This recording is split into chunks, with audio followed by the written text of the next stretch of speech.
এই জনমানুষের ভিড়, এই পায়ে চলা পথ আর এই নৈসর্গিক দৃশ্য, এসবই বরিশালের চরকাউয়া খেয়াঘাটে। এখানে রয়েছে বিস্তীর্ণ পায়ে চলা পথ। পর্যটন স্পট হিসাবে অনন্য একটি উদাহরণ হতে পারে এই স্থানটি। নিরাপত্তা নিশ্চিত করতে এখানে রয়েছে দুটি সিসি ক্যামেরাও। কোনো রকম অপ্রীতিকর ঘটনা এড়াতে সবসময় সচেতন বরিশালের পুলিশ প্রশাসন।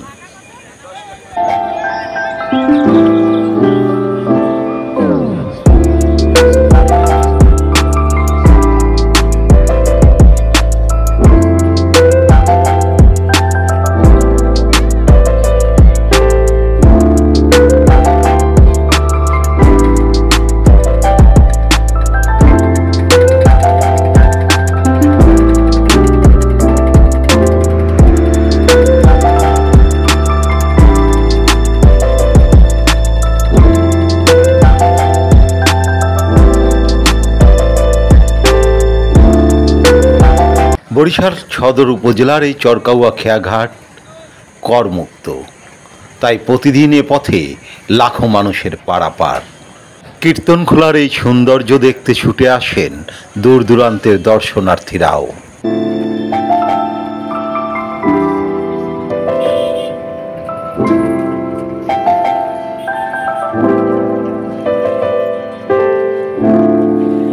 কিন্তু বাধা এখানে অবৈধ পার্কিং আর ফুটপাত দখলদার। এছাড়াও রয়েছে নদীর পাড়ে ময়লা আবর্জনার স্তূপ। এগুলো নিয়ে উদ্বিগ্ন সাধারণ মানুষ। নদী পাড়ের মুক্ত বাতাসে একটু শান্তির পরশ নিতে এসে মানুষ এখানে ময়লা আবর্জনা দেখেন ছাগলের খোয়ারের পাশে চটপটি বিক্রেতার অবস্থান।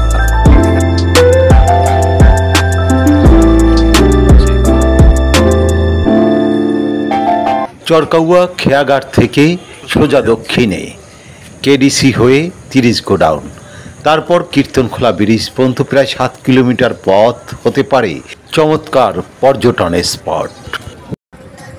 আমি এইখানে অনেক বছর ধরে চটপটি বিক্রি করি। তো এইখানে বিভিন্ন ধরনের মানুষজন আসে, তারা চটপটি ফুচকা খেতে, আবার হাওয়া বাতাস খেতে আসে তারা। আর ওপারের মানুষ এপারও আসে হাওয়া বাতাস খাওয়ার জন্য, আবার এপারের মানুষ ওপারেও যায়। তো আমার পাশে আছে আপনার ছাগলের খুব, আর তার পাশে আছে আপনার ময়লা আবর্জনা। তো এইখানে আপনার প্রতিপক্ষে যারা আছে তারা কখনো পরিষ্কারভাবে রাখে না জিনিসগুলো, তার কারণে এই জিনিসগুলো অগোছানো আর অপরিষ্কারভাবে এই জিনিসগুলো পড়ে থাকে। তো আমি এদের কাছে রিকোয়েস্ট করব যে এই জায়গাগুলো খুব সুন্দরভাবে পরিষ্কারভাবে তারা যেন একটু করে দেয়। ময়লা আবর্জনা ও ছাগলের খোয়ার সরিয়ে এই কীর্তনখোলার পাড় চমৎকার নৈসর্গিক দৃশ্য সম্পন্ন হবে, সেটাই প্রত্যাশা। চরকাউয়া খেয়াঘাট থেকে আরিফ আহমেদ, বরিশাল।